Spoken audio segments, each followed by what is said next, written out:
इसमें बहुत से लोग अनेक ध्यान शिविर में अभ्यास कर चुके हैं और आप लोगों को निर्देश देने वाले ने सब कुछ दे दिया होगा।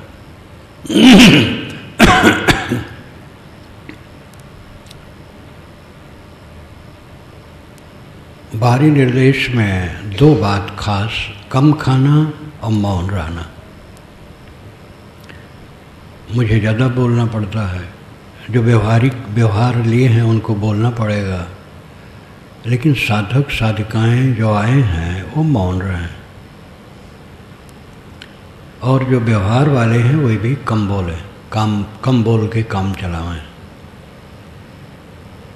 मौन का पालन अच्छी तरह से करना चाहिए और कम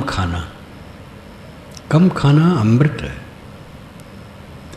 ये अंधविश्वास है कि ज़्यादा खाने से स्वास्थ्य ठीक रहता है, कम खाने से ठीक रहता है। खास बात है ध्यान। ध्यान सावधानी है। मैं कौन हूँ, किसमें उलझा हूँ, इस बात को जो हर समय ध्यान में रखता वो महाध्यानी है। मैं कौन हूँ और किसमें उलझा हूँ। मैं तो शुद्ध चेतन हूँ, निर्मल, अविनाशी, निर्विकार, असंग, अकेला। मेरे में देह और दुनिया नहीं है। ये देह धारण करके जगत प्रपंच दिखाई देता है और ये सब नश्वर है, पानी के बुलबुले की तरह आ रहा है, जा रहा है।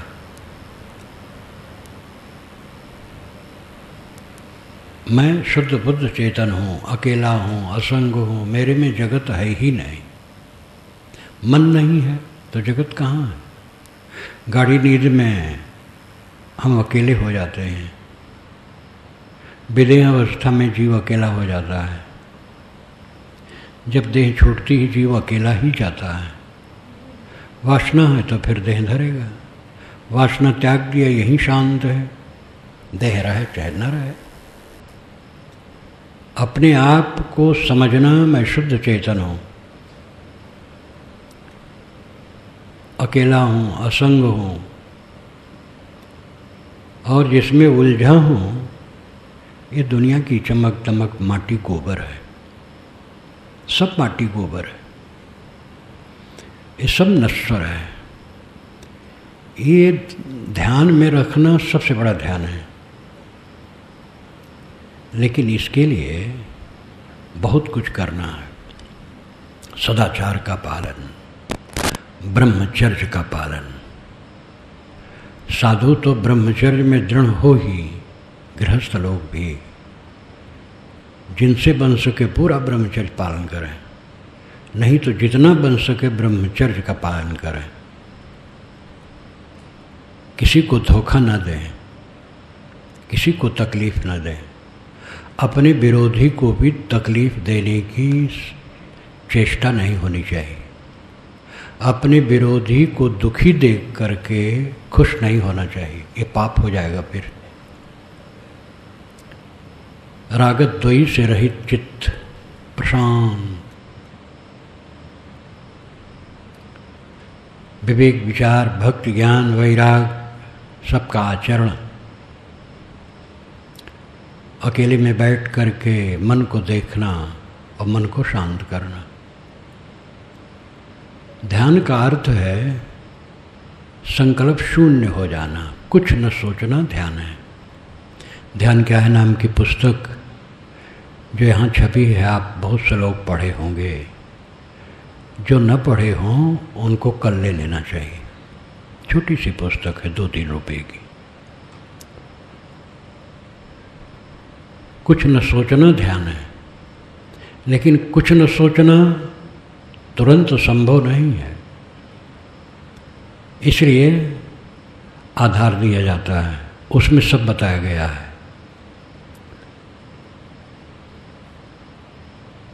किसी महापुरुष का चित्र मन में ले लिए और उसी में ध्यान लगाते हैं। अगर और सब भूल जाए और जिसमें श्रद्धा है अपनी, उस महापुरुष के चित्र में अपना मन टिक जाए तो बहुत बड़ी उपलब्धि होगी। बंद आँखें करके जो बंद आँखों में दिखाई देता है अंधकार प्रकाश,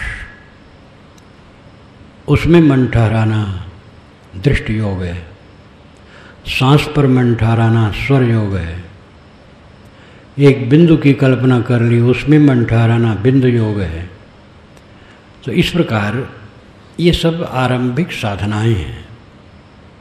किसी खूंटे में, अच्छे खूंटे में मन को बांधो, फिर साक्षी भाव, संकल्पों का त्याग। साक्षी का मतलब है देखने वाला। मन को देखो, मन क्या करता है, मन कितना भटका देता है। मन से खबरदार रहो भाई।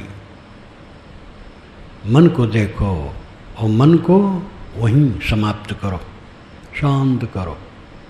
निरंतर मन पर सूक्ष्म दृष्टि रखो। मन का साक्षी रहना। नदी के तट पर व्यक्ति बैठा है, नदी की तरंगे आती और जाती हैं, वो देखता है, बहता नहीं है। ऐसे मन को देखो, मन में बहो ना, केवल मन के साक्षी रहो।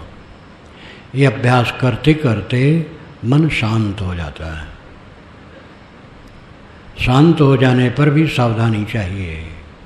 अगर वो दुनिया की हविस करेगा, भोग चाहेगा, ऐश्वर्य चाहेगा, पद चाहेगा, सम्मान चाहेगा,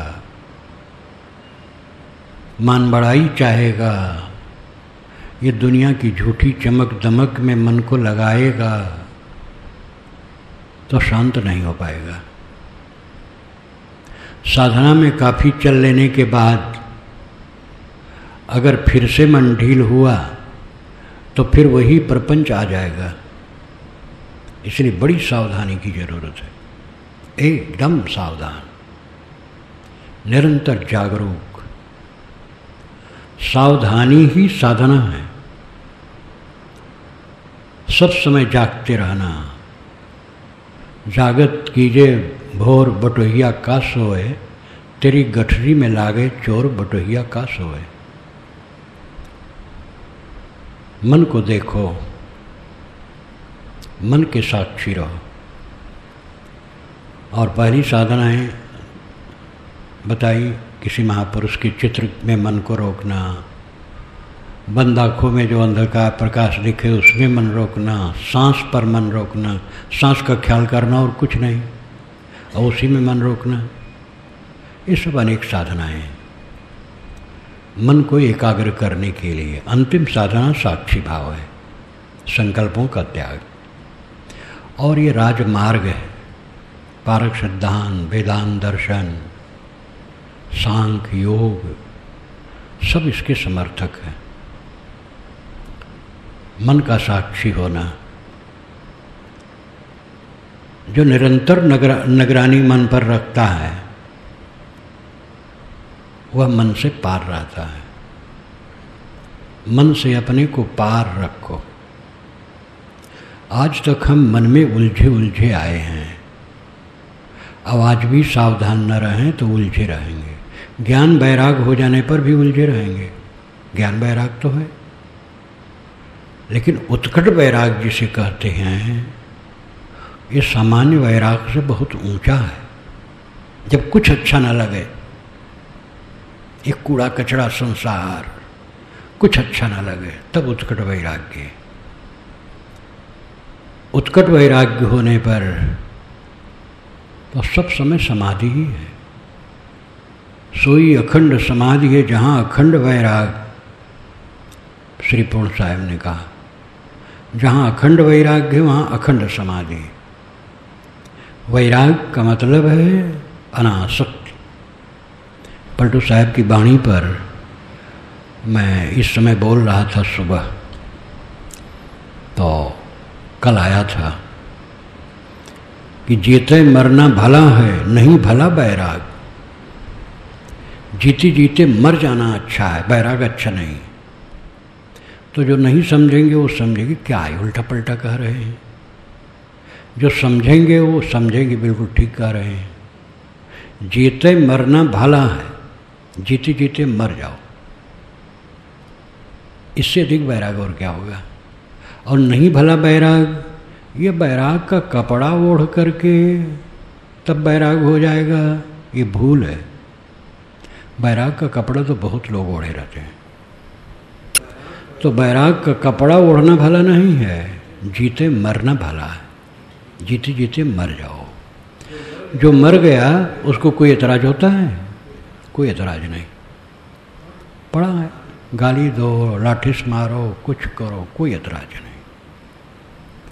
इस प्रकार जब मन निर्द्वंद हो जाए, राग द्वेष का प्रलय हो जाए, ये जीते मरना है। अब इससे अधिक वैराग और क्या होगा। ये उच्चतम स्थित है, लेकिन समाज में हर प्रकार के लोग हैं। एक युवक ध्यान करता है, मन एकाग्र करता है, तो एकाग्र करने का अभ्यास होने से उसकी पढ़ाई में दिलचस्पी बढ़ेगी। एकाग्रता से दिलचस्पी बढ़ती है। कारखाने में, खेत में, कहीं भी काम करता है, अगर मन में एकाग्रता है तो अच्छा काम करेगा। व्यापार में, कहीं भी काम करता हो, जिसका मन एकाग्र है वो अच्छा काम करेगा।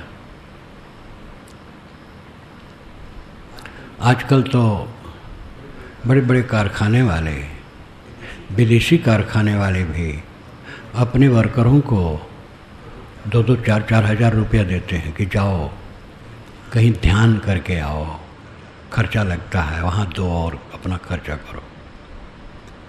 ये सब समझने लगे हैं कि सारी उन्नति का मूल मन है, और मन अगर चंचल है तो क्या उन्नति होगी।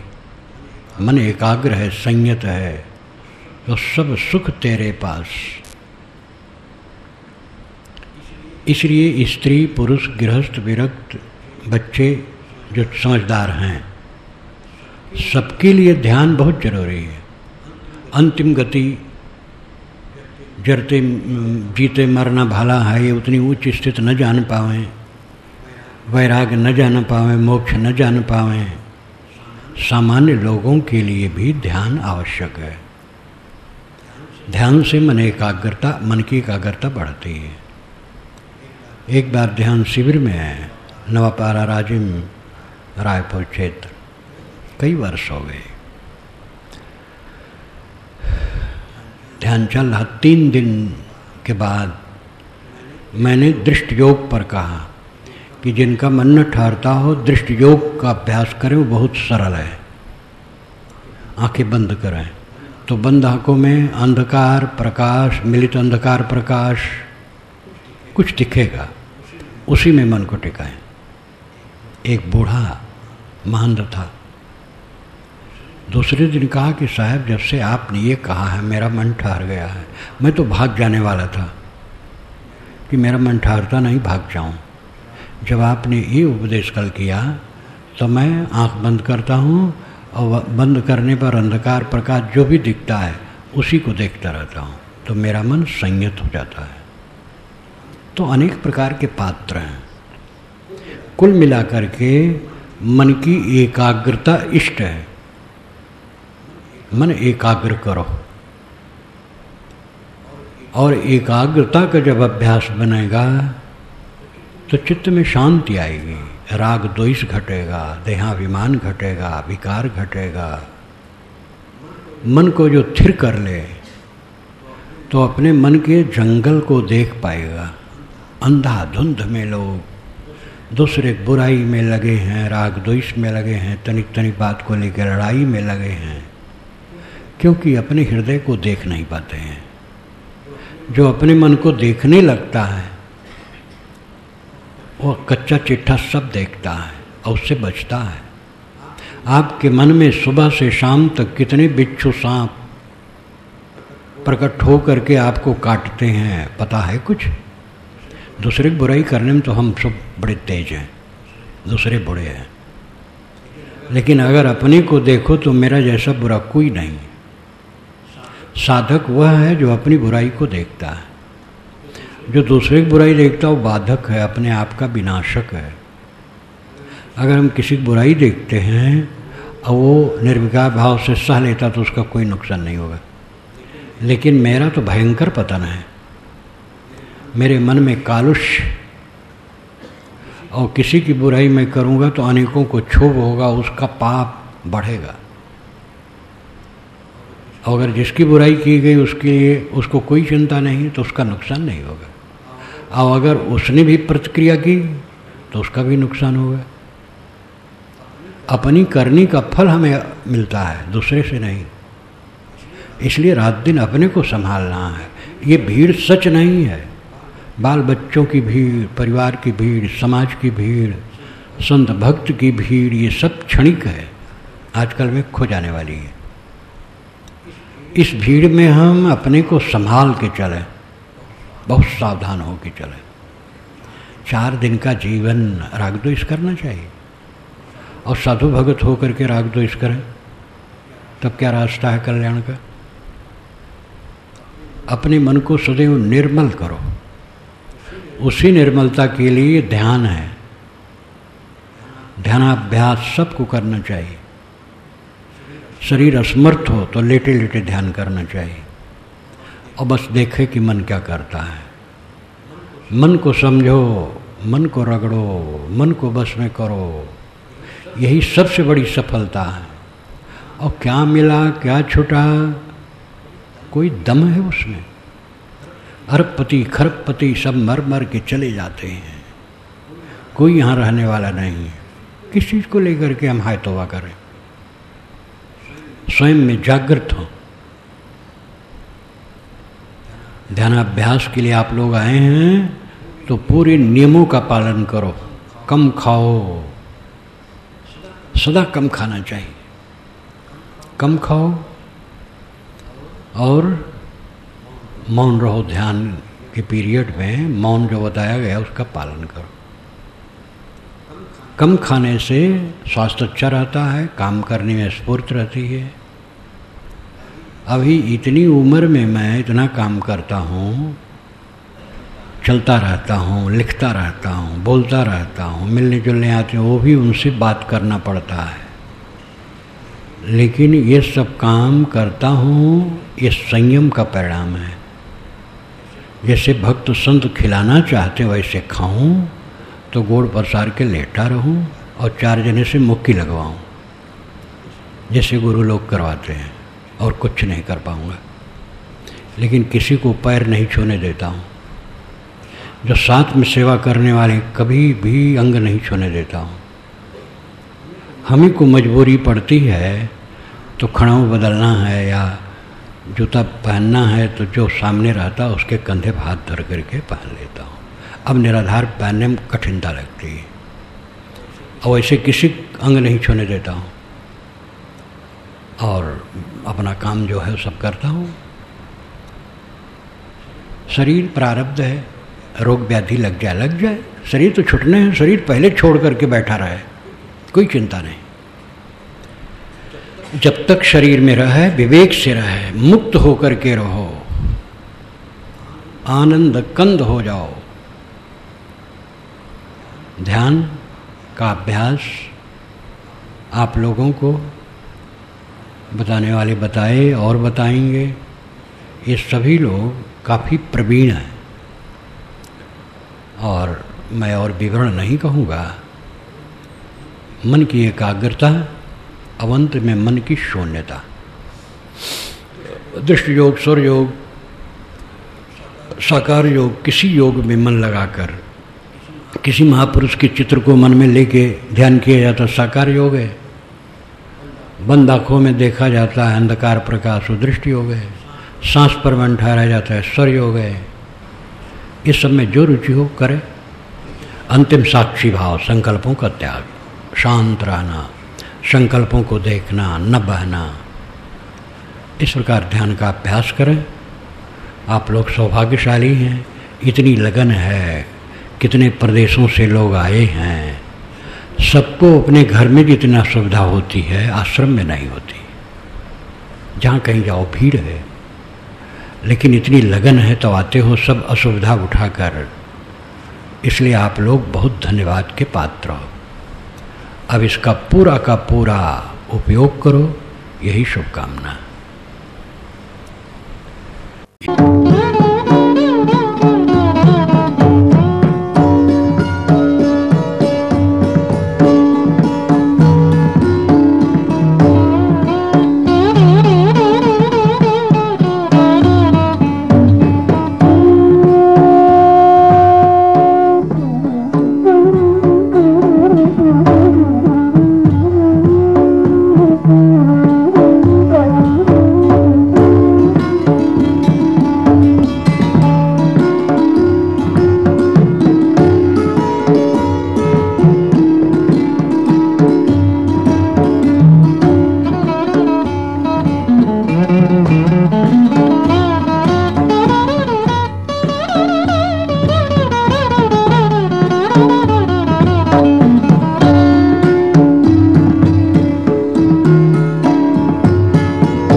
क्षमा को पाला सत्यमयी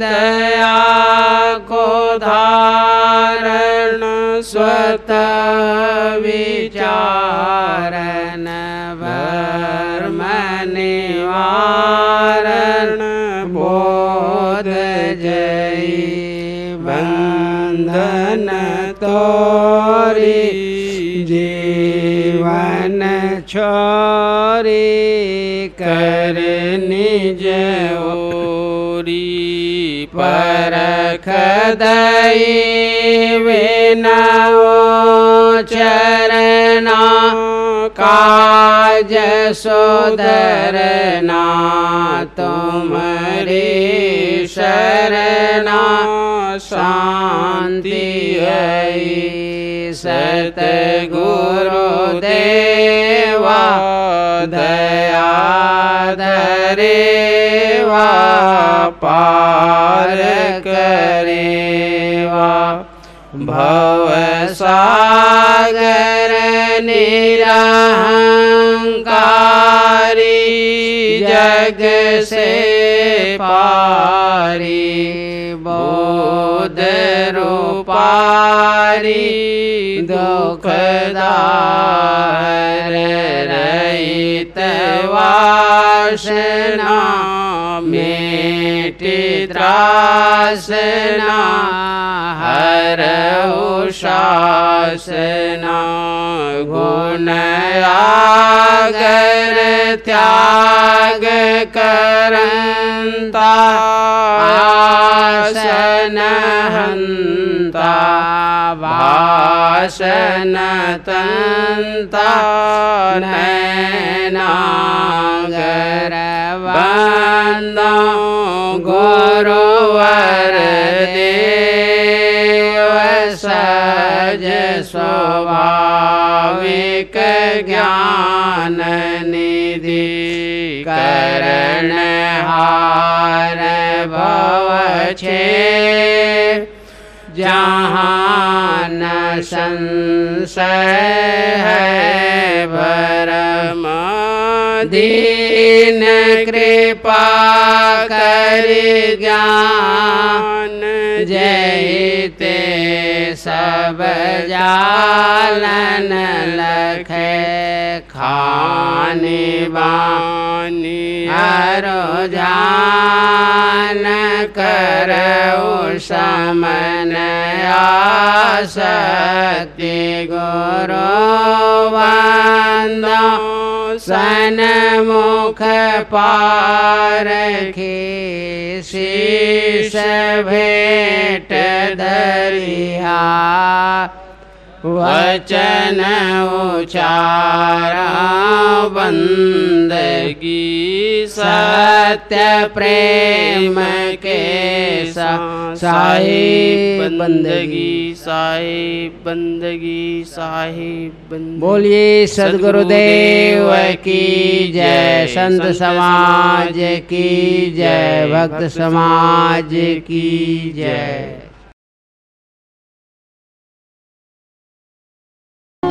सदगुरु कबीर कहते हैं यह जग तो जहड़े गया, भया योग ना भोग।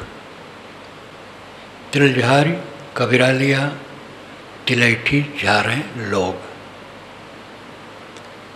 ये संसार जहड़े गया। संसार का मतलब संसार के लोग, और संसार के लोग मनुष्य।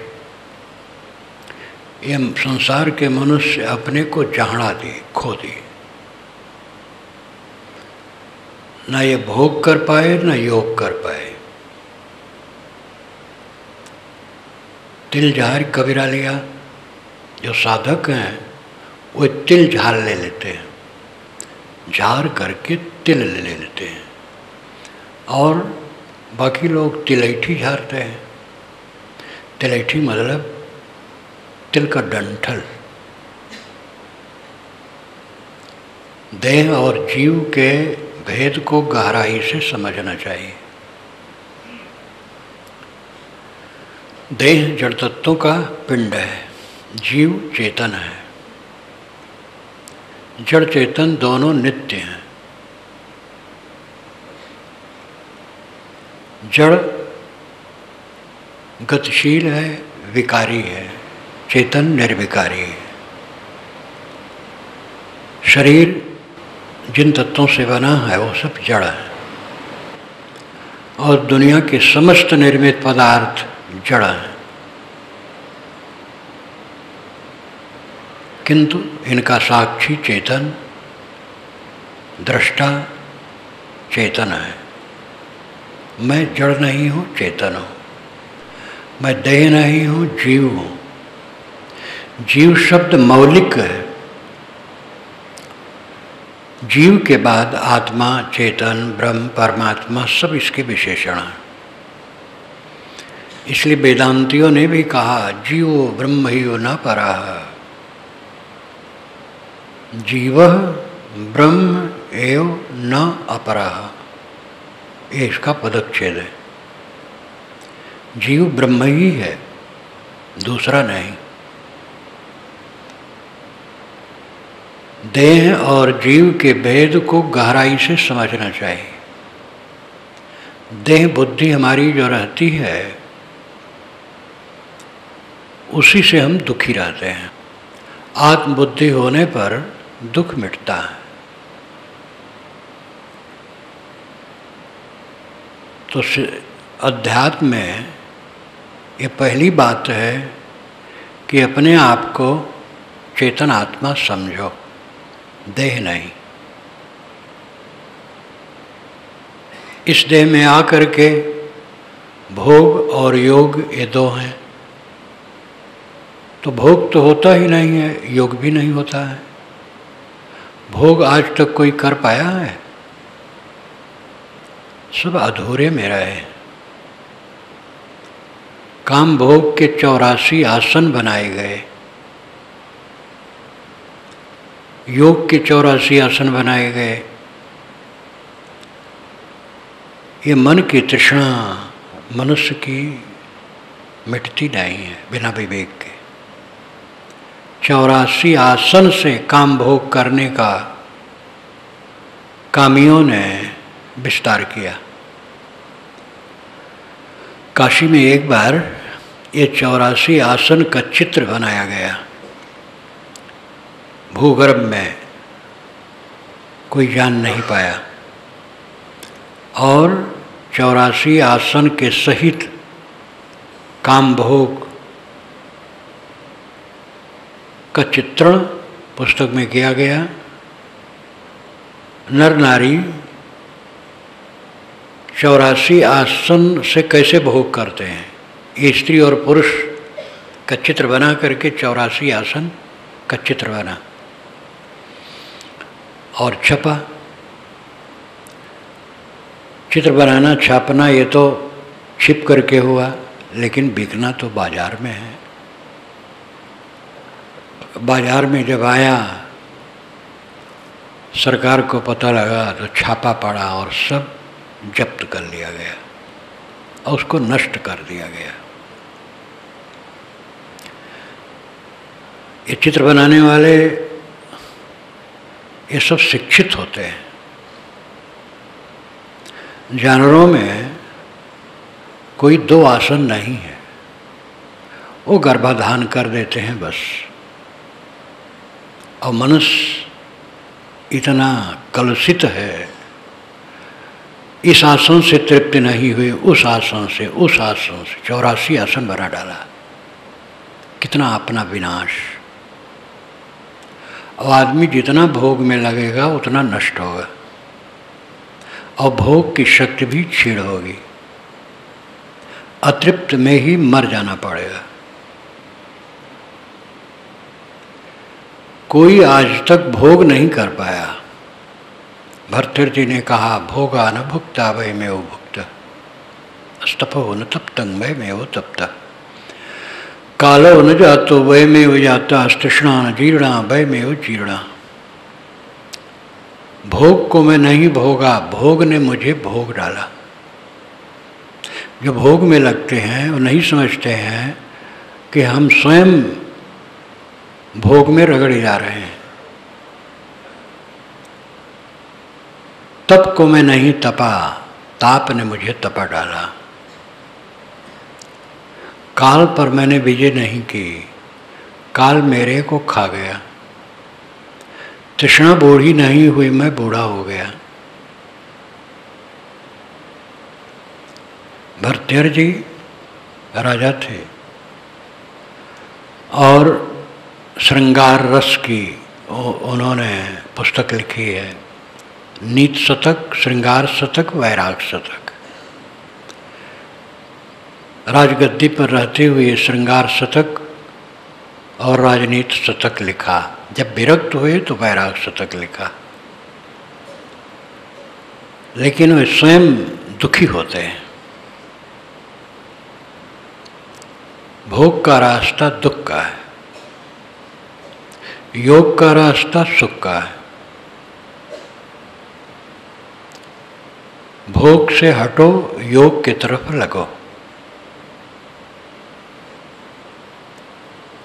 नर नारी का जो संबंध है वो गर्भाधान के लिए है। जानवरों में यही है। अधिकतम जानवर केवल गर्भाधान के लिए संयोग करते हैं, नहीं तो नहीं करते। कुछ जानवर हैं पतित, बानर इत्यादि, बाकी अधिकतम जानवर केवल गर्भाधान के लिए संयोग करते हैं। आदमी ऐसा जानवर है जिसका कुछ ठिकाना नहीं।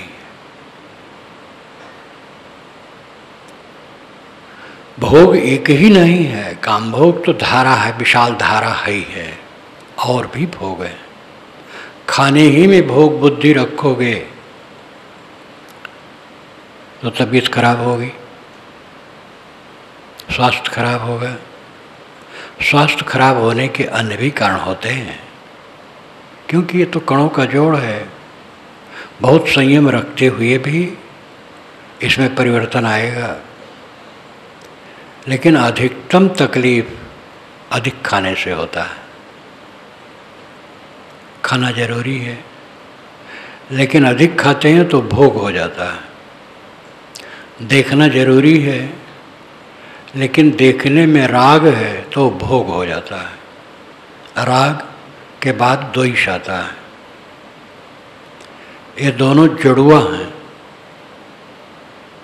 जहाँ राग रहेगा द्वेष अपने आप आएगा, और राग द्वेष में पड़े जीव जलते रहेंगे। अनाद काल से हम लोग जलते आए हैं। इस सब का विचार बहुत कम है लोगों में। स्थूल बुद्धि, इंद्रियों की लंपटता, धन ऐश्वर्य पद प्रतिष्ठा के लिए कलह, लड़ाई, झगड़ा, तू मैं, अपने भाई के साथ ही छल कपट, हक मारना, भाई भतीजे का हक मारना, ये सब भोग के रास्ते में होते हैं। योग के रास्ते में दया, क्षमा, शील, संतोष, त्याग, संयम, सुख ही सुख है। भोग और योग ये दो पथ हैं। कुछ भोग है कि शरीर भोग, जीवन निर्वाह, वो तो जरूरी है। देखना है, छूना पड़ेगा, खाना पड़ेगा, सूंघना पड़ेगा, सुनना पड़ेगा, लेकिन ये सब अनासक्त होकर के करना चाहिए। इनमें कहीं भी आसक्ति ना हो, और निर्वाह के अतिरिक्त भोग का त्याग होना चाहिए। जितना त्याग बढ़ेगा उतने शांति बढ़ेगी। त्याग का मतलब केवल घर द्वार छोड़ के चला जाना नहीं। जिनकी वैसी स्थिति आती है ऐसा करते हैं, धन्य है वो, लेकिन वो सही रास्ते पर रहें। घर तो त्याग दिए और साधु वेश में आकर के तमाम प्रपंच करते हैं, तो उनका त्याग क्या है? राग द्वेष से रहित रास्ता है कल्याण का। राग होगा तो द्वेष होगा। राग द्वेष उत्पन्न करने का कारण है। जिसके चित्त में राग नहीं होगा उसके चित्त में द्वेष नहीं होगा। राग और द्वेष से रहित चित्त शांति पाएगा। जीवन में शांति सबसे बड़ा सुख है। ईश्वर प्राप्ति, मोक्ष प्राप्ति, शांति प्राप्ति ही है।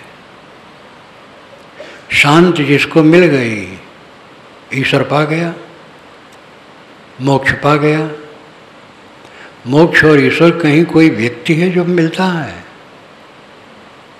मन का बंधन कट जाना मोक्ष है, आकर्षण खत्म हो जाना मोक्ष है, कहीं मन का खिंचाव न होना मोक्ष है। और ये करने से होगा। अनाद काल से जो विषयासक्ति की चिपकाहट है, उसी चिपकाहट के कारण हम खिंच खिंच करके पतित होते हैं, और उस चिपकाहट को दूर करने के लिए ध्यान नहीं देते हैं। दुख भोगते हैं लेकिन दुख के रास्ते पर चलते हैं। इससे बड़ा अविवेक और क्या होगा। जीवन का शोधन यही असली भजन है। अपने जीवन को शोधो, मन में क्या उठता है देखो। वाणी हमारी संयत है कि असंयत, इंद्रियों के कर्म अव्यवस्थित है कि व्यवस्थित, लेन देन व्यवहार बर्ताव में क्या ढंग है। एक एक कर्म हमारे जीवन के मक्खन बनते हैं और विष बनते हैं। अच्छा सोच, अच्छा बोल, अच्छा कर्म मन में मक्खन बनाते हैं, और बोलना, सोचना, करना गंदे हैं तो ये विष बनाते हैं।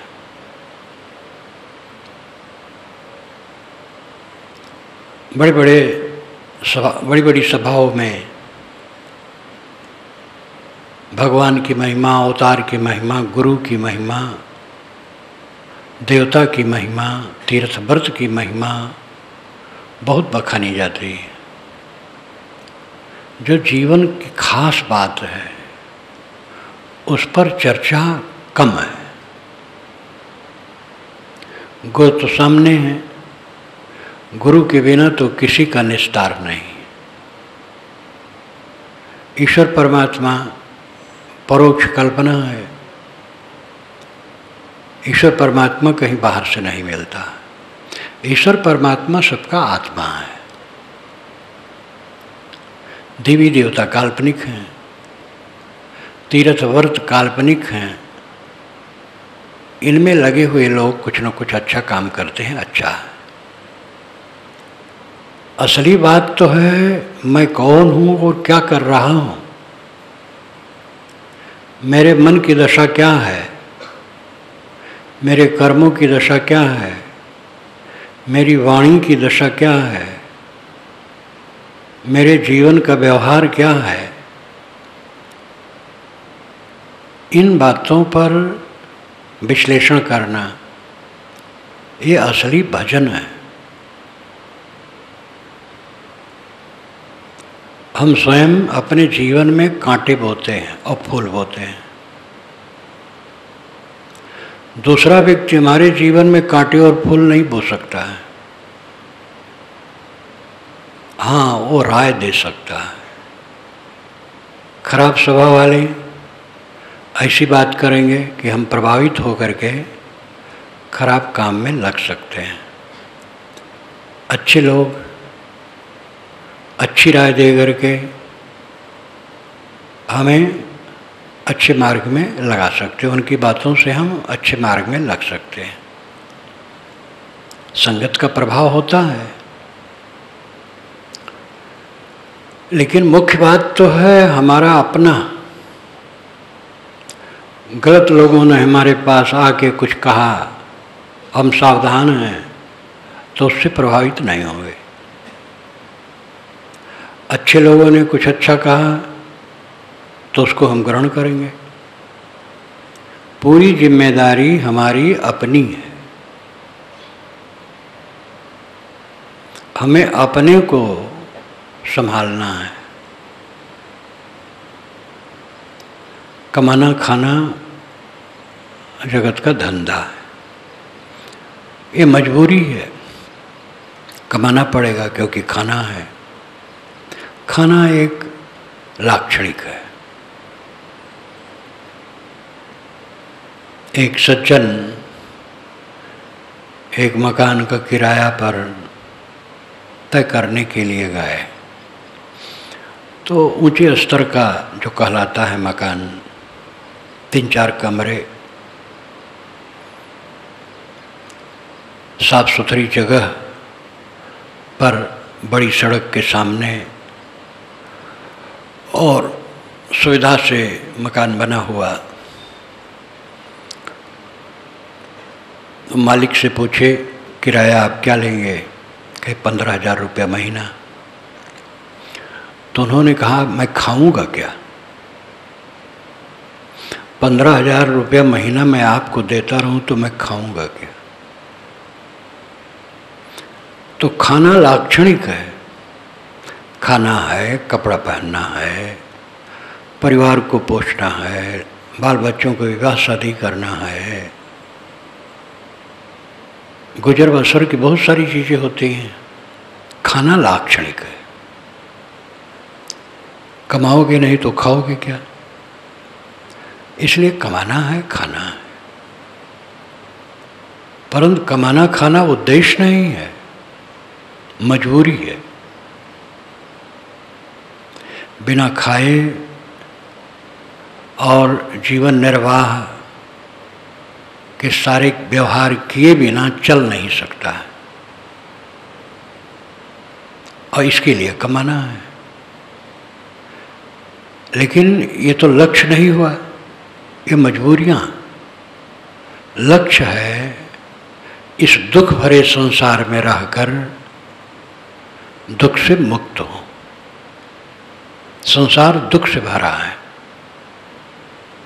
कारण है जो हमारे चारों तरफ फैला है वो कणों का जोड़ है।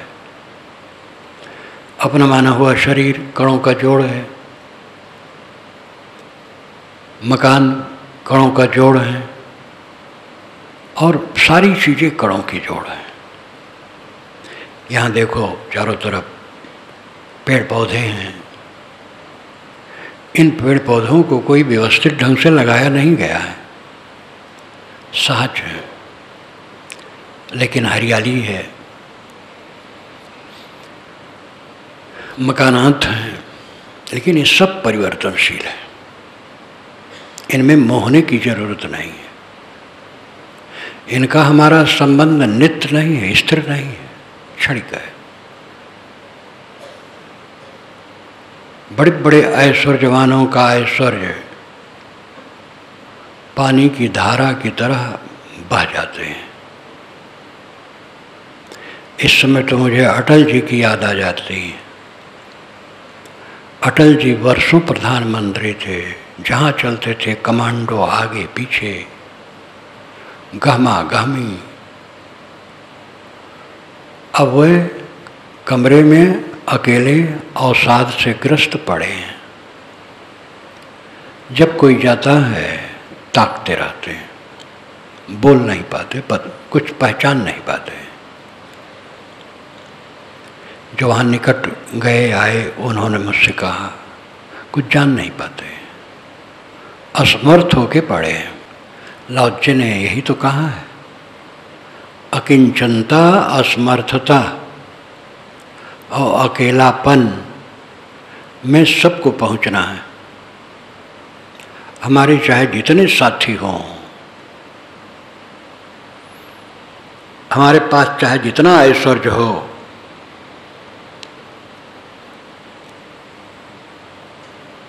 हमारे पास चाहे जितना सम्मान और प्रतिष्ठा का अंबार हो, ये सब का सब खो जाना है, अकेला हो जाना है।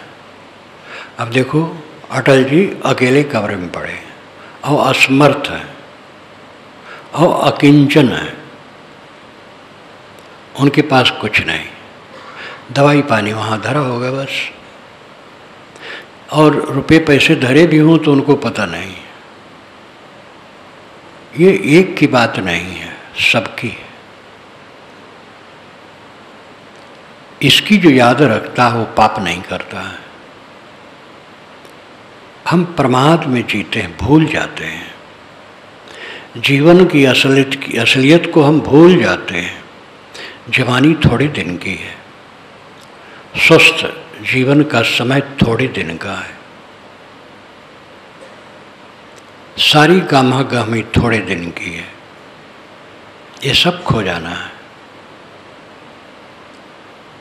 इस बात को जो सब समय अपने ख्याल में रखता है वो पाप से बचता है, भोग से बचता है।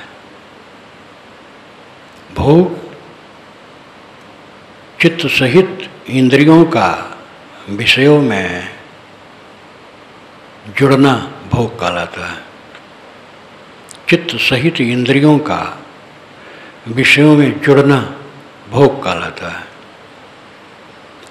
और जो ऐसा नहीं करता है, अपने चित्त को बस में रखता है, विषयों में नहीं लगाता है, वो योग करता है। योग का परिणाम दुख का अंत है, भोग का परिणाम दुख की अनंतता है। अनादि काल से हम लोग भोग के चक्कर में ही दुख भोग रहे हैं, जुड़ जुड़ करके दुख भोग रहे हैं, चिपक चिपक करके दुख भोग रहे हैं। कल्याण का रास्ता है हटना, चिपकना नहीं, हटना। हम अस्वाभाविक काम करते हैं, जो रहने वाला नहीं है उसको अपना मानते हैं, और रहने वाला कुछ नहीं है। जीव के साथ जीव है और कुछ नहीं। ये बात सब समझते भी हैं, लेकिन वो समझना क्षणिक होता है। हमारा समझना निरंतर हो। मौत सबके पीछे है, सब जानते हैं, लेकिन कितने क्षण तक याद करते हैं। जब हर क्षण मौत की याद हो तो आदमी पाप नहीं करेगा, बंधन नहीं करेगा। ये कैसे संभव है? जब इस पर चिंतन मनन की गहराई हो, ऐसी संगत की जाए, ऐसे ज्ञान के ग्रंथ पढ़े जाएं, ऐसे प्रवचन सुने जाएं, ऐसे विचार किए जाएं, और इनके विरोधी जो अंश हैं उनका त्याग हो, तो अपने आप जीवन में बदलाव होता चला जाएगा। आदमी जोश में काम वासना में पड़ता है, जोश में पढ़कर क्रोध करता है और कटु कहता है, मारपीट करता है। जोश में पढ़ करके लोभी हो करके अनुचित काम करता है। काम, क्रोध, लोभ ये तीनों नरक के द्वार हैं। और जोश में पढ़ करके मनुष्य इनमें जुड़ता है। होश में हो तो साक्षी भाव में रहे, इनमें उलझे न, अपने को बचाए। सदगुरु ने कहा है, तेरी गठरी में लागे चोर बटोहिया का सोए। तेरी गठरी में चोर लग रहे हैं, ऐ बटोही क्यों सो रहा है? गठरी जीवन। कोई हमें कट कह दे तो उसको हम दुश्मन मान लेते हैं, जबकि वो हमारा नुकसान नहीं कर सकता है। लेकिन हमारे अंदर में जो दुश्मन हैं वो बड़े प्यारे हैं। इसीलिए साहब ने कहा, तेरा बैरी कोई नहीं, तेरा बैरी फैल, अपने फैल मिटाए ले, गली गली कर शैल। तेरा शत्रु कोई नहीं है, तेरा शत्रु तेरी बुराइयां हैं, उनको मिटा ले, गली गली में घूम, कोई चिंता नहीं। जिसने अपने मन को निर्मल कर लिया उसके जीवन में कोई परेशानी नहीं है। कितने ज्ञानी कहलाने वाले ऐसा काम करते हैं जो घिनौना है। भक्त और साधु का वेश पहन करके घिनौने काम करते हैं, वे होशवास में नहीं। भोग और योग का रास्ता अलग अलग है। एक श्रेय मार्ग है, एक प्रेय मार्ग है। भोग मार्ग प्रेय है, त्याग मार्ग श्रेय है, योग मार्ग श्रेय है। भोग मार्ग प्रेय है, अनाज काल से उसमें प्रेता है, इसलिए अच्छा लगता है, और उसी में पतन है। योग मार्ग श्रेय है, ऊपर उठना होता है, उसमें कठिनाई लगती है। अनाज काल से विषयों का कीड़ा बना हुआ है इंसान। तंबाकू खाने वाले को तंबाकू प्रिय है, कितनी गंदी चीज है, लेकिन उसको तंबाकू प्रिय है। शराब पीने वालों को शराब प्रिय है। गलत काम करने वाले गलत काम को ही प्रिय मानते हैं। ये उल्टी बुद्धि है। हमें अपने मन को शोधना चाहिए निरंतर। मन बहुत सूक्ष्म है और सबके सामने है। काम सरल है, कठिन इसलिए लगता है क्योंकि आदत खराब है। मन एक है, वो सामने है। सावधान रहो, देखते रहो, संभालते रहो, गलत में न जाए। बहुत सरल तरीका है। क्यों नहीं संभाल पाते हैं? पुरानी विषयासक्ति और असावधानी। ज्ञानी त्यागी आदमी भी सावधान नहीं रहेगा तो मन व्यर्थ चिंतन कराएगा। संयमी होने के बाद भी सावधानी की जरूरत है। संयमी है साधक, लेकिन असावधान है तो भटक जाएगा। सोचेगा कुछ और मन पहुंच जाएगा कहीं। इसलिए निरंतर जागरूकता की जरूरत है। साहिब की साखी, फहम आगे फहम पीछे, फहम दाहिने डेरी, फहम पर जो फहम करे सो फहम है मेरी। आगे पीछे बाएं दाएं सब तरफ फहम। फहम का मतलब समझ, ज्ञान। इसका लाक्षणिक अर्थ है सावधानी। दाएं बाएं आगे पीछे सब समय सावधान। पूर्ण सावधानी ही साधना है। सावधान नहीं रहोगे मन कहीं कहीं चला जाएगा। इसके भागने में तो देरी नहीं लगती है। जो सावधान है कहीं नहीं जाएगा। विश्राम, आत्मशोधन करो। आत्मशोधन ही भजन है।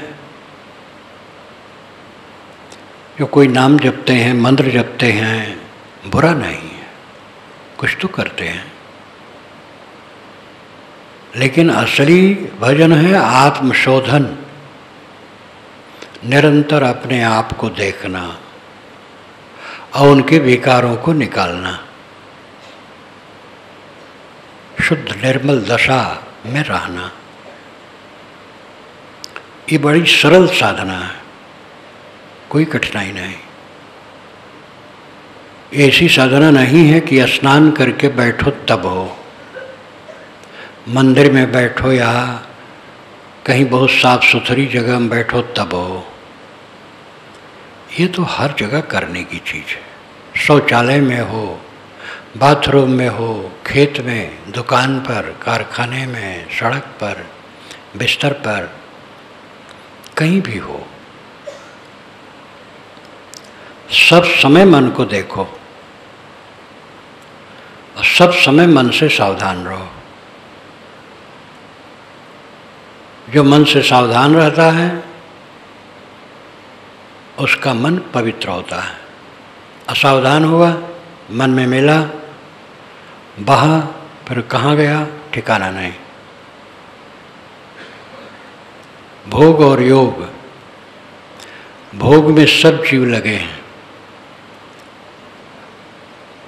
उन्हीं भोगी जीवों में से योगी होते हैं। भोग में लगे तब देह मिली है, भोग में न लगे होते देह न मिलती। और देह दुखों का घर, सारा संबंध लगता है कि माल टाल मिल रहा है। माल टाल दुनिया में कहीं नहीं है, सब माटी गोबर है। देह से लेकर के समस्त दृश्य पदार्थ माटी गोबर है, माल टाल कहाँ? माल टाल मान करके उसमें हम चिपके हैं, और वही चिपकाहट हमारे चित्त को भटकाती है। इसलिए असलियत का बोध हर क्षण होना चाहिए। असलियत का बोध होगा, अपने आप उसमें वैराग्य होगा। वैराग्य कोई कपड़ा नहीं है, वैराग अनासक्ति अवस्था है। गृहस्थ, विरक्त, स्त्री, पुरुष सबको काम करना है जो दुख नहीं चाहते हैं, स्थिर सुख और शांति चाहते हैं, और ये सब चाहते हैं लेकिन सूझ नहीं है। इसके लिए संसार की असलियत को देखना जरूरी है। संसार की असलियत को देखा जाए तो ये दुख से भरा है। दुखालयम अशाश्वतम, ये गीता में कहा गया। दुख का घर है संसार और अशाश्वत है, नाशवान है।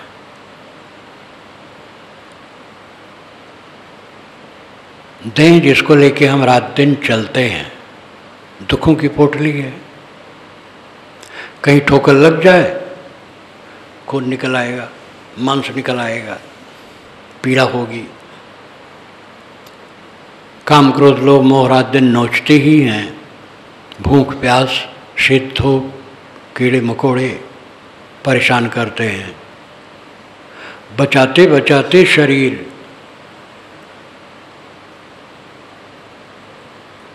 शरीर दुख से भरा रहता है। दुखों का अंत होगा विचारों में आने पर। जब हम विचारवान हों, विचार करें कि असलियत क्या है। करो विचार जो सब दुख जाए। साहब कहते हैं ऐसा विचार करो जिससे सारे दुख दूर हो जाएं। हम किसी बात पर विचार करते हैं तो उसकी सारहीनता का पता लगता है। एक सुंदर युवक है, हमारा मित्र है, विचार करेंगे थोड़े दिन में सुंदर नहीं रहेगा, टेढ़ा मेढ़ा हो जाएगा। शरीर की सुंदरता कब तक रहती है? उसका मन हमारे लिए प्रेम करता है, प्रेम बदल सकता है। और जीवन भर प्रेम रहा है तो क्या मिलेगा मुझे? जहाँ जहाँ हमारे मन में मोह पैदा होता है वो हमारा भटकाव है। सबके साथ सुंदर बर्ताव करना है बस। प्रिय हैं, अप्रिय हैं, जो भी हैं, जो सामने हैं, उनके साथ बर्ताव करना है, अच्छा बर्ताव करना है। हमें कोई बुरा कहता है, इससे हमारा बंधन नहीं होता है। लेकिन अगर हमारा विचार बुरा है, वाणी बुरी है, कर्म बुरे हैं, तो हमें बंधन होंगे और दुख होगा। इसलिए साधक को तो ये परवाह भी नहीं करनी चाहिए कि हमें लोग क्या कहते हैं। वो तो बल्कि कह देता और कहें, हमें सब बुरा कहें, यही मत चाहिए। उसकी चिंता नहीं होती उसे। वो किसी को बुरा कहने के चक्कर में नहीं पड़ता है, वो अपना काम करता है।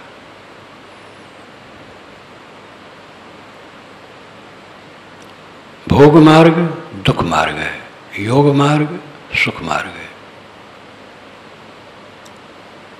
भोग से हटो, योग में लगो। जो जितना समझ पाए अपने को बचाने की चेष्टा करें, हर तरफ संयम संयम संयम। सदा रहे सुख संयम अपने वसुधा आदि कुमारी। वसुधा तो आदि कुमारी है, शुरू से ही कुंवारी है। इस पर कोई कब्जा नहीं कर पाया, लगा हम कब्जा कर लिए, लेकिन कुछ ही दिन में मेरा शरीर उसी जमीन के कब्जे में चला जाता है। ये अवस्था सदा से कुंवारी है, कुंवारी रहेगी।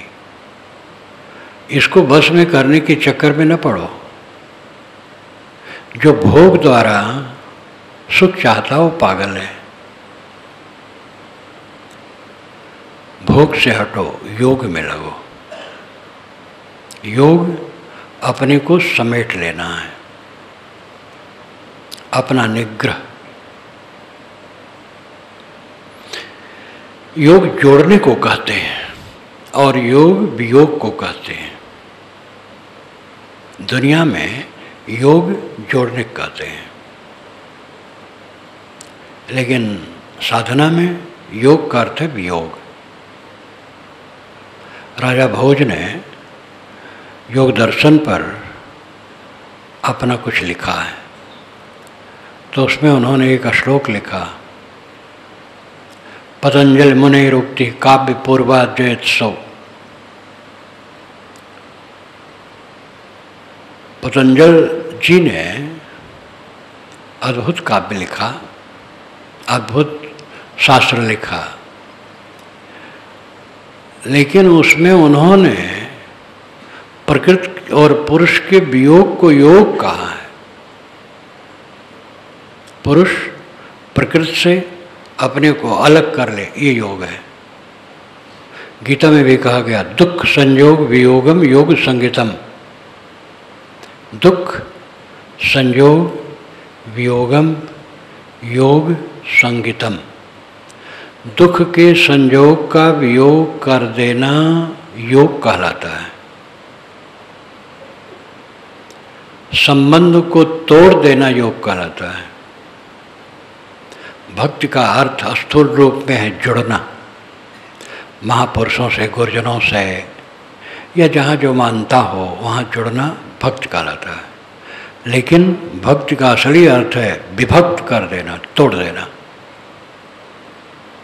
संबंध को काट देना भक्ति है। जो हम अपने को चारों तरफ जोड़ते रहते हैं, चिपकते रहते हैं, वो हमारे बंधन का कारण बनता है। चाहे जितना मोहक दृश्य हो, रहेगा नहीं। चाहे जितनी उपलब्धियां हो, खो जाएंगी। बड़े बड़े राजे महाराजे दुनिया में आए, पता नहीं कहाँ चले गए। बड़े बड़े शासक, चंगेज खान, नादिर शाह, सिकंदर, कितने आए जो तहलका मचा दिए और लाखों की हत्या करवाए और स्वयं मक्खी की तरह मर करके शून्य हो गए। ये सब बातें नजरों नजर हैं, ये गूढ़ नहीं है, लेकिन हमारी आंखों पर मोह की पट्टी बांधी है। हम इसको देख नहीं पाते हैं, उन्मादी हो गए हैं। इस उन्माद को साधना द्वारा घटाने की जरूरत है। अपने मन को शोधो, अपने जीवन को शोधो, अपने आप को समझने की चेष्टा करो, अपने आप को दुखों से अलग करने का काम करो। भोग से हट करके योग में लगो। स्थूल से लेकर के सूक्ष्म तक भोग का विस्तार है। अगर कोई हमारा सम्मान करता है और उस सम्मान में मुझे सुख लगता है तो ये भोग है। फिर सम्मान नहीं मिलेगा तो दुख होगा। कोई सम्मान करता उसका विचार है, उसमें हमें सुख मानने की जरूरत नहीं। कोई अपमान करता है उसका विचार है, उसमें हमें दुख मानने की जरूरत नहीं। इस प्रकार जो हर समय निष्प्रेह रहता है वो दुख से बचता है। साधना मार्ग में आकर के जो साधु महात्मा राजनीति में लगते हैं और जगत प्रपंच में लगते हैं, उनको साधुता का रस का अनुभव नहीं। साधु का काम बहुत बड़ा है। राजनीति में बहुत लोग हैं और उसमें इतनी धमा चौकड़ी है कि आगे आगे आने की तैयारी है। अपनी ही पार्टी के नेता को गिरा करके आगे बढ़ने की चेष्टा होती है और उसमें वो रास्ता ही ऐसा है, छल छद्म और उलझन का। राजनीति की ज़रूरत है। किसी देश को चलाने के लिए राजनीति की ज़रूरत है और जो राजनेता होगा उसको ऊंच नीच करना पड़ेगा। राजनेताओं में भी कुछ काफ़ी शुद्ध होते हैं और कुछ बहुत खराब होते हैं। जो काफ़ी शुद्ध होते हैं उनको भी कुछ ऐसा करना पड़ता है जो ठीक ठाक नहीं रहता है। ये उनकी मजबूरियाँ हैं। साधु का काम तो क्षमा, गम, संतोष, समता, शील, संयम का है। इसमें रह करके स्वयं अपना काम करे और समाज को इसकी प्रेरणा दे।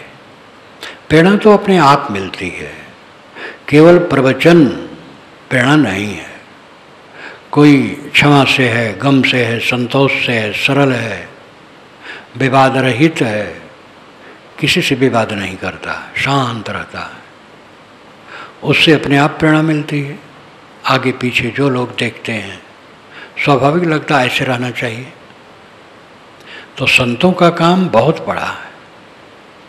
ऐसे साधु वेश धर करके जो राजनीति में कूदते हैं, न इधर के होते हैं न उधर के होते हैं। आप लोग भी देखते होंगे, मेरा अपना अनुभव है इतने दिन का, जब से भारत आज़ाद हुआ, जो लोग साधु राजनीति में गए अपने आप का विनाश किए। इसलिए साधु का काम अलग है।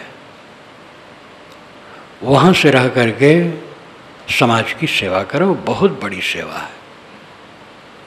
और साधु स्वयं राजनीति में कूदेगा तो न इधर का रहेगा न उधर का रहेगा, चौपट हो जाएगा। इसलिए कोई भी ऐसे गृहस्थ साधक अगर साधक है तो राजनीति न पकड़े। बहुत लोग राजनीति में दौड़ने वाले हैं।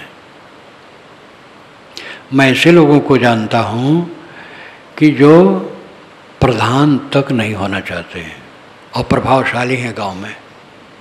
सब चाहते वो आ जाएं तो अच्छा है, लेकिन वो अपना नहीं आते हैं। अपने दूसरे लोगों को कहते भाई आप लोग करो, हम सब सहयोग देंगे। कोई करे। जो साधक का पक्ष है वो बिल्कुल अलग है। बात आती है कि अगर अच्छे लोग उसमें नहीं जाएंगे तो अच्छा काम कैसे होगा। इस व्यामोह में पड़ करके लोग कूदते हैं और वो अपना नुकसान करते हैं। प्रधान की सीट के लिए एक महात्मा को लोग उठा दिए, तो उन्होंने मुझे पत्र लिखा कि साहब गांव वाले बहुत मजबूर कर रहे हैं, तो मैंने स्वीकार लिया है। और उसमें ये भी लिखा, संकेत किया, यानी आप रोकेंगे तो भी मैं नहीं मानूंगा, जरूर लड़ूंगा। तो मैंने उनको उत्तर दिया कि मैं तुम्हें श्राप देता हूँ कि तुम हार जाओ। तो सचमुच हार गए। वो मेरे श्राप देने से तो नहीं हारे, हारना था उनको, लेकिन मैंने खुल करके लेगा कि तुम्हारा काम बहुत बड़ा है, प्रधान होना नहीं, और मैं श्राप देता हूँ कि तुम हार जाओ। तो जब मिले तो बहुत हंसे कि आपका श्राप अच्छा किया। वो कालिक ऐसा है कि साधक को ये सब में हाथ पैर नहीं फैलाना चाहिए।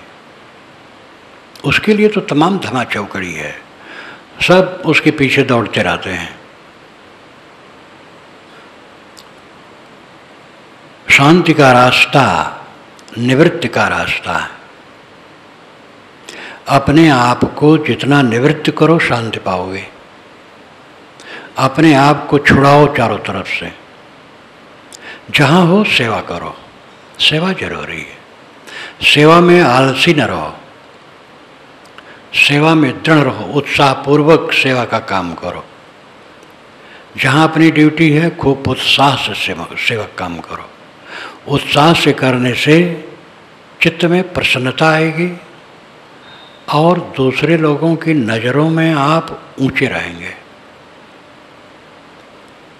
और जो ज्ञान और वैराग्य और साधना के बहाने आलसी है, जो उसका कर्तव्य कर्म है वो ठीक से नहीं करता है, ज्ञान वैराग्य उसमें क्या होगा?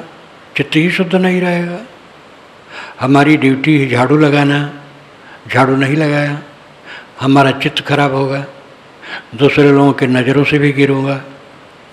लेकिन प्रेम से झाड़ू लगा लिया, मन मेरा खुश रहेगा, दूसरे के नज़रों में भी हम ऊंचे रहेंगे। इसलिए सेवा के काम में ढील होना कोई संत नहीं कहता है, ऋषि मुनि नहीं कहते हैं। सेवा से तो चित्त शुद्ध होता है, परंतु अपनी सीमा को देखो, सीमा में रहो। सब कुछ करके तुम कल्याण कर लोगे, ये अहंकार बेकार है। चाहे जहाँ रह करके ज़्यादा धन बढ़ेगा और ज़्यादा जन बढ़ेगा तो कुसंग बढ़ेगा, ये पक्का है, बिल्कुल पक्का है। साधु महात्मा जिनके पास अरबों खरबों का धन इकट्ठा हो जाता है, तो वहाँ रजोगुणी तमोगुणी चालबाज अनेक प्रकार के लोग इकट्ठे होते हैं और वे लोभ देते हैं कि हम ये करेंगे वो करेंगे, और उसी में गुरु महाराज नष्ट हो जाते हैं। इसलिए बेतहाशा धन बढ़ना और बेतहाशा जन बढ़ना ये अहितकर है। कल्याण की दृष्टि से जो लोग आए ठीक है, लेकिन जहाँ प्रलोभन है, ये महात्मा लोग जो चमत्कार का प्रलोभन देते हैं इसीलिए देते हैं कि भीड़ ज़्यादा आवे, पैसा ज़्यादा आवे, और फिर उसी के बाद पूरा नरक होता है। इसलिए साधु गृहस्थ स्त्री पुरुष कोई कहीं भी हो, ये सावधानी रखे कि कुसंग का वर्जन हो, जिससे शांति मिले ऐसी लाइन का काम करे। शांति प्रिय है, शांत जीवन का परम सुख है। अगर यह प्रिय है तो अपने को चारों तरफ से बचा करके रखो। रजो तमो गुणी मनुष्यों से दूर, विवादी से दूर, प्रलोभन देने वालों से दूर, ऋषियों मुनियों का आदर, उपनिषद को देखो, एकदम बड़ी सावधान। संत महात्माओं का देखो जो पहुँचे हुए हैं, सब जिस मार्ग के हों। कोई एक वैष्णव हो, श्री राम को ही कुल मानता है, मूर्ति पूजता है, लेकिन उसमें भी ऐसे संत होते हैं जो दुनिया से निष्काम होते हैं। रास्ता उनका वो है, वो अलग बात है, स्थूल बुद्धि है, लेकिन अगर वो सच्चे दिल के हैं तो दुनिया के प्रलोभन से दूर रहते हैं। इसलिए एक ही मार्ग में, एक ही संप्रदाय में अच्छे संत होते हैं ऐसी बात नहीं है। अच्छे संत कहीं हो सकते हैं, जो विवाद रहित, कलह रहित, प्रलोभन रहित, चमक दमक रहित, और जो मानते हैं उसके भजन में डूबे रहते हैं। तो हम और आपको योग मार्ग में लगना चाहिए, भोग मार्ग से हटना चाहिए। भोग है इंद्रियों और मन के संयोग से पदार्थों में रागात्मक दृष्टि लेकर के जुड़ना। जब तक जीवन है व्यवहार करना है इंद्रियों का, सब समय अनासक्त। शांति इसी से में योग से शांति मिलेगा, भोग से नहीं। जनाद काल से जीव भोगी है, उसको त्याग करके योग मार्ग में सब लगो। अहम शुद्ध चैतन्य ज्ञान स्वरूपम अजराहम अमराहम अखंडम अनूपम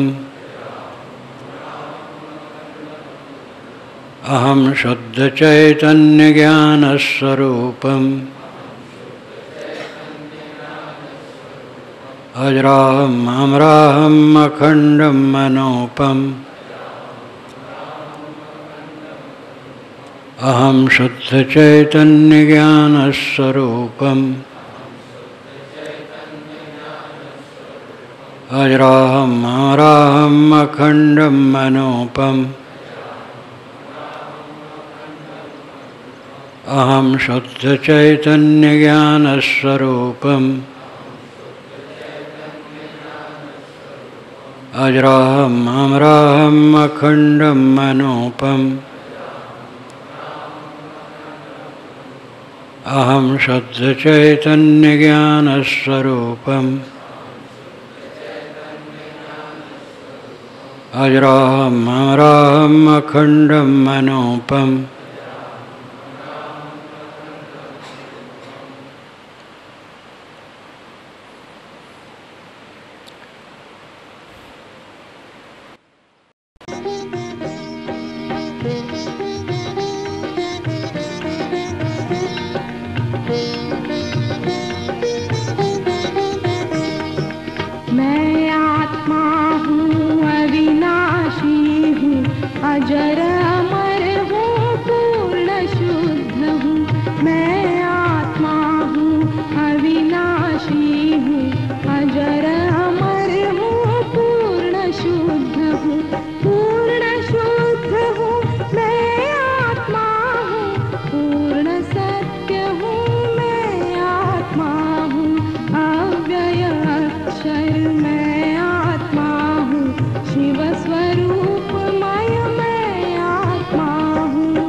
हर इंसान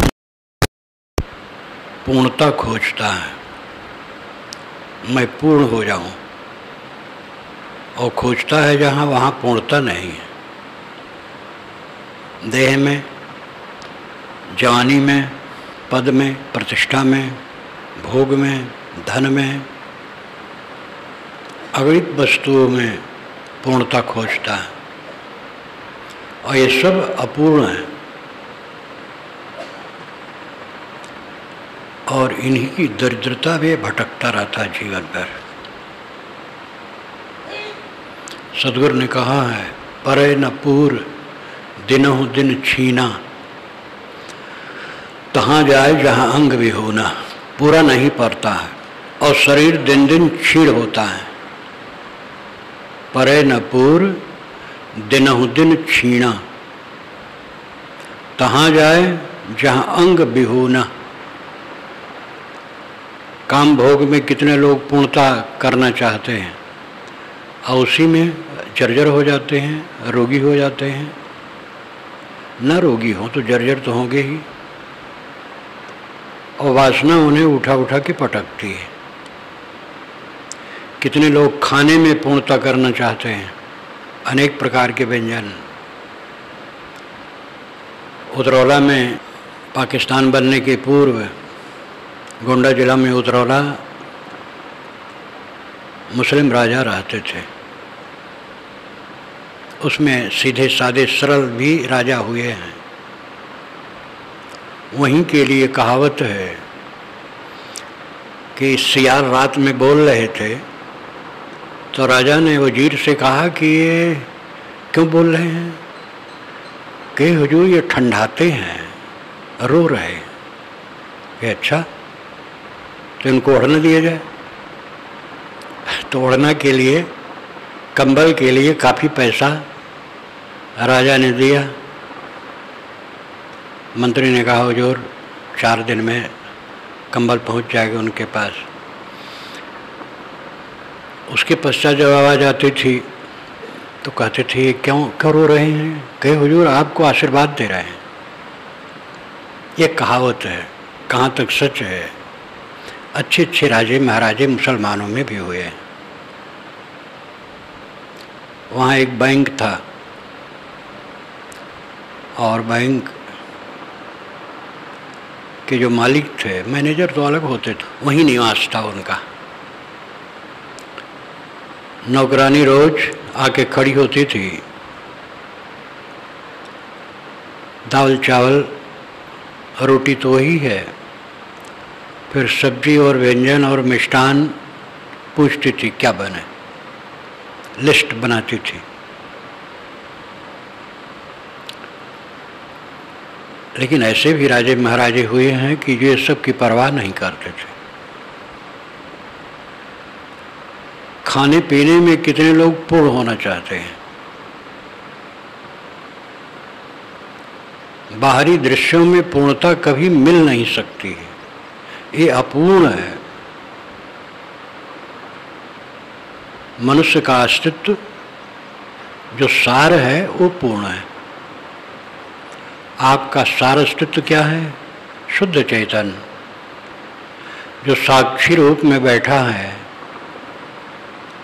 और हर समय जान रहा है, समझ रहा है, सुख और दुख दोनों को जान रहा है, हानि और लाभ, अनुकूल और प्रतिकूल, संयोग और वियोग सब को जान रहा है। जान जान करके, मान मान करके दुखी है। साधना यह है जाने लेकिन माने ना। इस वाक्य का अर्थ अपनी एक सीमा में है। कोई हमारे सामने आया, मैं उसको जाना, मैं मानूँ ना, उसका आदर न करूँ, तो बहुत बड़ी भूल होगी। जाने लेकिन माने ना। अनुकूलता मिली, जानने में आया, लेकिन उसमें मोह न माने। प्रतिकूलता मिली, उसमें दुख न माने। अनुकूल और प्रतिकूल ये दो को लेकर के आप समझ लीजिए कि जीवन में यही दोनों मिलते हैं। जानेंगे तो, लेकिन माने ना। अनुकूल को अनुकूल न माने, प्रतिकूल को प्रतिकूल न माने। ये कब तक रहेगा? मान मान बंधन तरावा, निज कर्तव्य मह आप बधावा, ज्यों सोना ललनी गयो कीट कुश्यारी माज। तैसे गति यह जीव की भई दिवस ते सांझ। ये श्री पूर्ण साहब की चौपाई है, पंक्ति है। मान मान बंधन तरावा, मान मान करके जीव बंधन में आता है। निज कर्तव्य में आप बंधावा, अपने कर्तव्य में स्वयं बंध जाता है। ज्यों सोना ललनी गए हो कीट कुश्यारी माज, जैसे सुगा नल का यंत्र में लगी हुई लाल मिर्ची को खाने के लिए उस पर बैठा और चरखी घूम गई और फंस गया। और कीट कुश्यारी माज, रेशम कीड़ा अपने ही अंग से रेशम निकाला और उसका कोशा बना और उसी में आनंद से सो गया। उसका किसान वो सब निकाल लेता है, सुखा देता है, जीव अंदर में रहता है, फिर हल्के गर्म पानी में डाल देता है, सब मर जाते हैं। फिर रेशम को निकालता है। रेशम का कीड़ा अपने ही बनाए कोशे में उबल जाता है। हम लोग अपने ही बनाए राग द्वेष में जलते हैं। सदैव हमारी दृष्टि स्थूल पदार्थों पर होती है। शरीर, जमीन, मकान, परिवार, अनुकूल प्रतिकूल लोग, दुनिया की वस्तुओं में मन हरदम रहता है। इसलिए अपने महत्व को समझना और अपने आप को छुड़ाना ये सब ख्याल नहीं रहता। और इसी रोग में जीव अनाद काल से चला आया है, दुख भोग रहा है। इस बात को समझना और सुधारना ये बड़ी बात है। धर्म के क्षेत्र में भी प्राय कहते हैं भगवान ने दुनिया बनाई और उसने माया भी डाल दी। अब उसी की विनती की जाए माया को बटोर ले तो हम छुट्टी पाएंगे, नहीं तो नहीं पाएंगे। ये गलत धारणाएं हैं। एक पुस्तक मेरे पास लंबी चौड़ी बहुत अच्छे कागज पर छपी क्या, स्याही का उसमें लेपा पोती चिन्ह रहा, बड़े बड़े पन्ने। कुल मालिक को, ईश्वर को मौज आया कि मैं दुनिया बनाऊं, तो उसने दुनिया बनाई। दुनिया बन गई तो उसने सोचा दुनिया क्या करेगी जब तक उसमें जीव न हो, तो उसमें अपने से निकाल करके अपने में से जीवों को भेजा। तो जीव यहाँ सब बहुत दुखी हो गए।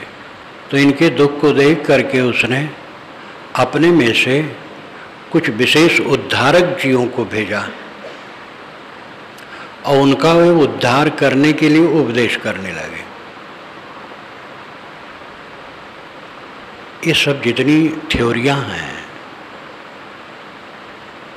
एकदम लड़कपन की बात।